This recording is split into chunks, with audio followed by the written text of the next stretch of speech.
Hey everyone, this is Caroline. I hope you're doing well. If you feel that you're not doing well, you have a lot of company. No worries. These are very, very powerful energies coming in right now. So if you feel out of sorts, if you feel exhausted, if the body feels achy, if you're very impatient with people or yourself, or just feel like there's a burden sitting on you, this is extremely common. Don't be troubled by it at all. The light pouring in right now is very, very powerful. These solar flares are even bigger. The White Knights are telling us at rainbowroundtable.net, they're telling us in their updates that the solar flares happening right now are bigger than X-class solar flares, and that's as big as scientists will say that we can get. And the solar flares are even bigger than that. And yes, that affects us physically, mentally, emotionally, and absolutely it affects all our energy bodies. So don't feel alone or kind of strange about all that. You're doing fine. You're doing great. You're in the process. You're in the ascension process. You're moving up vibrationally.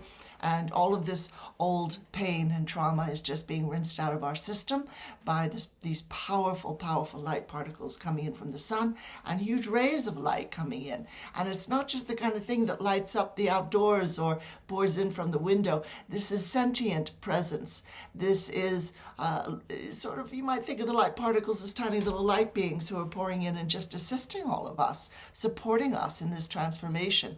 And you know, you remember being a teenager. Transformations from one stage to the next are not easy. They're not simple and they're not easygoing quite often. So I'm going to bring in the collective and they're going to do energy work for this issue of overgiving.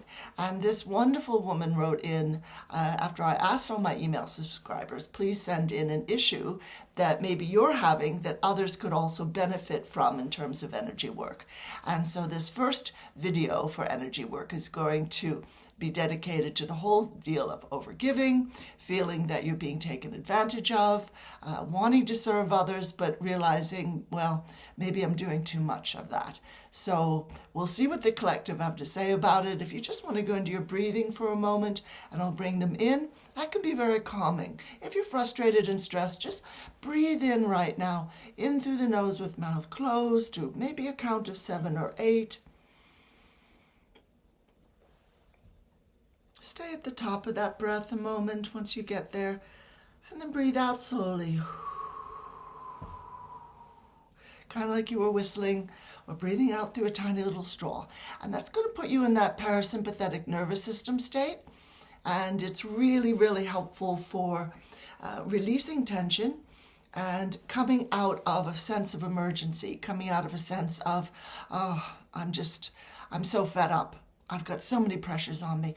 And as a self-employed person who tries to help other people all week, I completely follow. It's easy to feel overwhelmed some days, but especially with this light pouring in. So I'm going to bring in the collective and just go into your breathing and just say, yes, please work with me and be ready to receive. Just open up for that. And just one moment.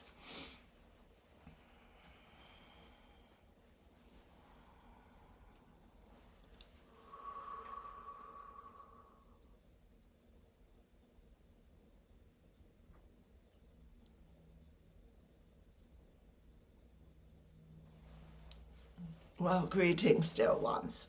We are very pleased to have this time to work with all of you today, as well as this dear one who has sent in a question. And what she is saying is that the highs and lows of this ascension journey can be overwhelming at times, absolutely. And so she's saying, I vacillate from feeling joyful optimism and faith one day to intense irritation and soul weariness the next. Yes, indeed. Feels like 3 steps forward, 2 steps back. Despite all the quiet, prayerful solitude with our heavenly friends and grounding with Mother Earth, etc., I'm weary of the roller coaster. And so this dear one is saying that she's experiencing intense irritation. And the source of that is that she's a 52-year-old single mother working full-time and has 3 sons one is 23 with some mental health issues. One isn't fully diagnosed. One is 19 and the other is 14. And so in addition to taking care of these 3 young men, she also takes care of her elderly mother and an assortment of animals. And she's been on the ascension journey since 2012. And she's saying, I thought I'd released a lot of resentment toward my ex, who basically abandoned us, left me to raise 3 strong-willed young men alone. All this resentment has come up over the past 6 months, and it feels debilitating. I always enjoy taking care of people, but I am tired of giving and giving, while service to self, people take and take and take. It's a vicious cycle. Even in my own household, I feel like a maid in a frat house. No matter how much I talk, pray, or intend, it doesn't get better. My own mother and children are sucking me dry. All right, Del One. Wonderful. Let's call in your spirit team.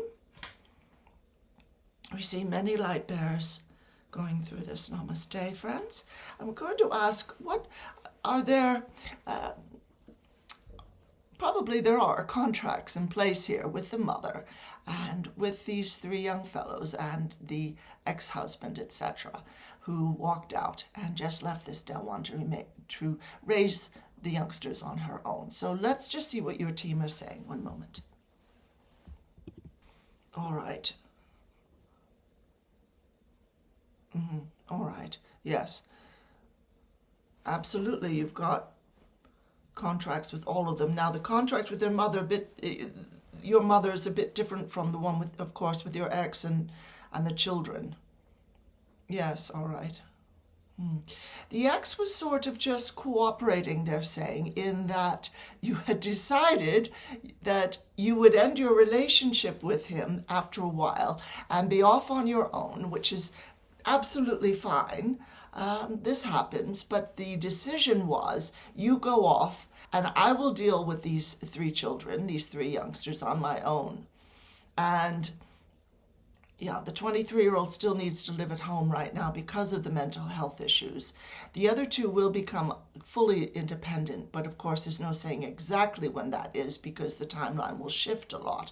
But your agreement, your soul contract with them was, I'm going to learn not to overgive. I'm going to learn to invest the idea of independence in these people who seem to require me to be the maid and the housekeeper and the cook and the carer, etc.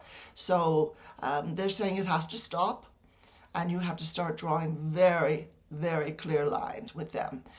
All of the boys need to know how to do their own laundry and how to do laundry in general, in other words. So if you're doing laundry for the whole family and they're not doing any of that, they need to step in. They need to be shown how to do laundry. Now, we're wondering as well, yes, washing the dishes or putting in the dishwasher, sweeping, dusting, tidying up the rooms. They've got to be trained to do all that. And they're saying you can start out, if you want, giving them an allowance, even if it's only a few dollars a week, for doing these chores to incentivize them a bit. But they've got to learn this. And your team being very clear, stop doing everything. Just stop. Now, what's going on with the mother, dear ones?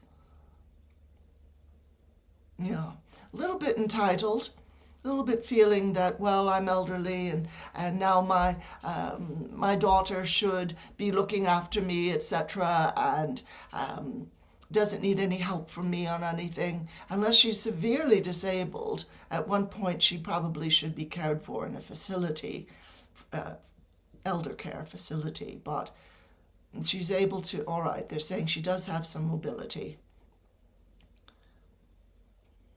Yeah. She feels at this point she should be pampered a bit. And the children go along with that, so they kind of hold each other up in that belief. You've got to sit everybody down, dear one. Be very, very clear. Have a list of chores that have to be done. Some of them every day, tidying the room, doing the dishes, etc., and some of them once a week. Make it very, very clear. If you people don't do this, meaning the 3 boys mainly, if you don't do this, it won't get done because I'm not your slave. I'm not your live-in servant. And I've been very foolish to allow it to go on this long. You know, they may say, well, I'm not able to do that because I'm too busy with school or this or that, or going to a sports event, etc. And you've just got to lay it down very, very clearly. If you want to live in a pigsty, that's fine with me, but I'm not your maid and I'm not your servant. You're coming out of an imbalance in your energies, wherein you are seeing your role in the family as that of willing servant. And you, again, in your contract with your ex, the idea was he would leave after a while and you would step up and start caring for everybody. And we're talking about soul contracts here. And then be in a situation where you had to draw the line and stop taking care of them completely, as if you're the only one capable of washing dishes or doing laundry, etc., sweeping, dusting. They're saying these gentlemen are fully capable. If the 23-year-old is on medication, that should help a lot. They're saying he's still capable of doing some things. And you've got to release them enough, dear one, in your energies, that you're not taking on everything as if they were still 3 or 4 years old. It is, as many caregiver will say, it is much easier just to pick up the clothes from the floor and do it yourself. Of course it's easier. But what you're doing then is bequeathing any partner they have, any lover or spouse they live with the responsibility of looking after them as you are. If they don't learn to do for themselves, this is not help to them, dear one. This is very much a huge drawback in their development as people, as young men. And even the young fellow who has this diagnosis, serious diagnosis of mental health, yes, of course, that would be difficult. He's hopefully seeing a doctor about that, and hopefully on some form of medication and or the supplements that his body needs. And that would be a separate issue to work with him. We're just working with you right now, dear one. But no one should feel to be a maid in their own home. And just being female, and in that in-between generation where you've got the elderly parent and then you've got the young people, just because you're getting squashed in between doesn't mean that should continue. That is not right. And again, you're giving them carte blanche to consider there's always somebody in the household who's going to do all this for me. And that is not right. They need to take responsibility. It's not just about school or being good at sport or whatever they're in, chess club, whatever they're in. And then getting a job, going to college and or getting a job. No. To be fully adults, to be fully understanding the woman in the house is a human being and not a functioning do-it-all thing, they need to get involved and take on some of those responsibilities themselves. And it's very important, dear one, very important. This is a huge part of your raising them. And there's no question but that the 19-year-old should be very active and 23-year-old doing what he can. And then the 14-year-old also is quite capable. Your team is saying they're all capable of helping on one level or another. Washing the car, vacuuming, or, cleaning it out, etc. And just doing whatever's required to help you keep things in line. And in that way, you're teaching them to be young men and not the eternal child who's constantly tidied up after. So we're going to extend this energy work to everyone, dear ones. Calling forth everybody's spirit team will watch this in any time, space. Namaste, dear ones. And you've been brought to this recording for a reason. Many of you are do-it-all saviors, rescuers, or whatnot. I love to give, that's fine, but keep that balance. All right, let's call forth right now all of those old contracts, all of those old belief systems from all time, space, all universes, parallels, black holes, wormholes, all frequencies, all realities, all experience, absolutely. Calling forth those beliefs. I have to save the day. I have to do it all. I can't ask anybody to help me. It's simpler and it's more expedient if I do everything on my own. Soul contracts, agreements, oaths, vows, commitments, bonds, pacts with others, across all time, space, and all universes and parallels. Yes, I'll do it all. Calling forth all of that into the transmuting violet flame of Saint Germain. This is a cool violet fire. It only transmutes, it doesn't burn everything. That's it. We want everybody to just push like this. Push all those energies out of you. I'm not going to be your savior. I'm not going to be your rescuer. If you are capable, you need to stand up on your own. I am happy to support you in your path, but I will not do it all. That's right. Breathe out, dear ones. That's it. Breathe out. You count too. Are you able to allow others to help you? Are you able to accept help and support is another question we'll look at. All of that goes into that violet fire right now. Yeah, all right, look. We see a lot of ancestors popping in, arguing, saying, oh, no, the woman in the house does it all. That's just a given. No, forget it. Any contracts you have with these dear ones, holding that belief system, pressuring them, influencing them to feel it's their job or else they're failing. That's done. See all that? It's going into that beautiful violet fire right now. That's it, into the violet fire. Wonderful, opening a portal of light. That's it. Loved ones, ancestors, and all of these energy forms from societal norms, expectations, old prejudices, into the light. Let's go. Into the light. That's it. You're done here. No, don't influence, don't interfere, don't trouble, don't lean on these ones any further. That's it. That's done. You're done. No, you're needed elsewhere. Move along. Move along. Let's go. That's it. That's it. And entities sitting in these dear ones saying, oh no, I owe my life to these people. I have to be their servant or slave. Oh, I have to help them. They're all helpless. Oh, I feel I have some meaning in life. I have some strength. I have some purpose. Otherwise, I'll feel empty inside. Look up into that light right now. You're sitting in somebody else's energies. You're interfering in their lives. Yeah, do you remember you rose up above your bodies? You saw it below you? Do you remember that? All right, the body had died. The light came in for you, but you didn't go into the light. Maybe you felt guilty that you shouldn't do that. Look into that light right now. Loved ones, will you come forward? And angels of transition and light emissaries, will you come forward, please? Look up into that light right now. Look at these loved ones who are here for you. You cannot stay in these dear ones' energies. You cannot stay there. It is not your body. No. Doesn't matter. You cannot stay.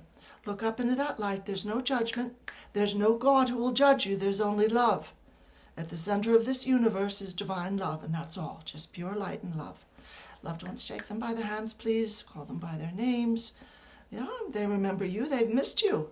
They've missed you a lot. It is perfectly fine.